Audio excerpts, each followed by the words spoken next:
parole aux associations.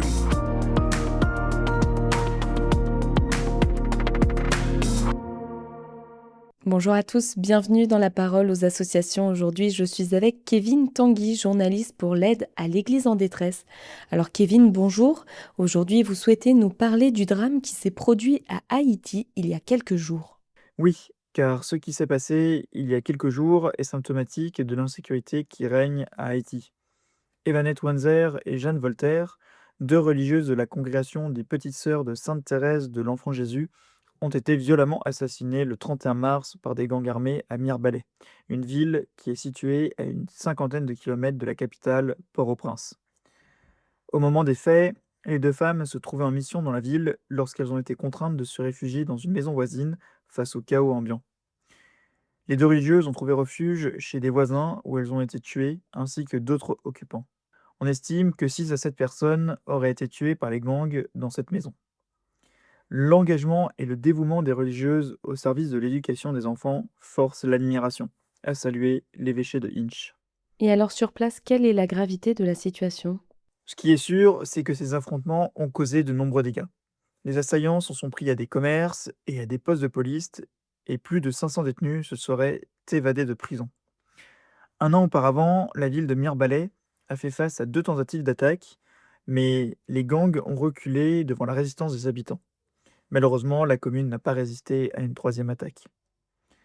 Les gangs ont pénétré dans la ville avec beaucoup plus de force en utilisant d'autres stratégies, en s'installant à Mirebalais plusieurs semaines auparavant afin d'attaquer la ville de l'intérieur. L'Église catholique a elle aussi fait les frais de cette violence.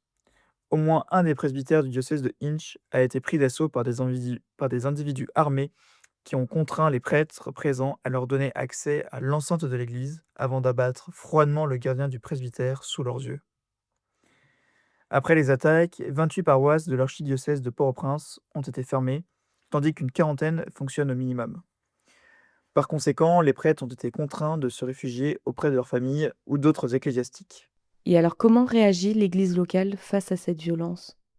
Le fait que des gangs armés s'en prennent à Mirebalais, situé à des dizaines de kilomètres de la capitale, qui est presque entièrement sous le joug des criminels, reflète l'aggravation de la situation dans le pays en l'espace de seulement quelques jours. L'évêché de Hinch et la conférence épiscopale d'Haïti lancent donc un appel à la fin des violences le plus rapidement possible. L'Église catholique condamne également l'inaction des autorités haïtiennes et demande à la population de rester vigilante, d'être solidaire et de prier, et surtout de ne pas céder à la haine ou à l'indifférence. Les évêques martèlent: résistons par la foi et par l'unité, refusons la violence définir notre avenir. Et dans une lettre adressée aux religieux et aux religieuses de l'archidiocèse, datée du 30 mars, la veille des affrontements, l'archevêque de Port-au-Prince décrivait la situation ainsi: nous sommes en train de vivre l'un des pires moments de notre histoire. Je n'ai pas de mots pour décrire ce qui se vit actuellement à Port-au-Prince. Après les événements, le responsable de l'église locale a lancé un cri d'alerte. Ici, en Haïti, notre carême est vraiment un calvaire, mais nous l'offrons en communion avec les souffrances du Christ. Haïti brûle et a besoin d'une aide urgente. Qui viendra à notre secours? Alors, l'AED vous invite à prier pour nos frères chrétiens en Haïti qui vivent des temps troublés et pour les religieuses dont certaines connaissaient les 2 sœurs assassinées, qui continuent leur mission au quotidien auprès des populations tant éprouvées et qui font preuve, pour cela, d'un immense courage. Eh bien, merci Kevin pour ce partage et je rappelle qu'on peut avoir plus d'informations et soutenir les actions de l'AED via le site internet aed-france.org.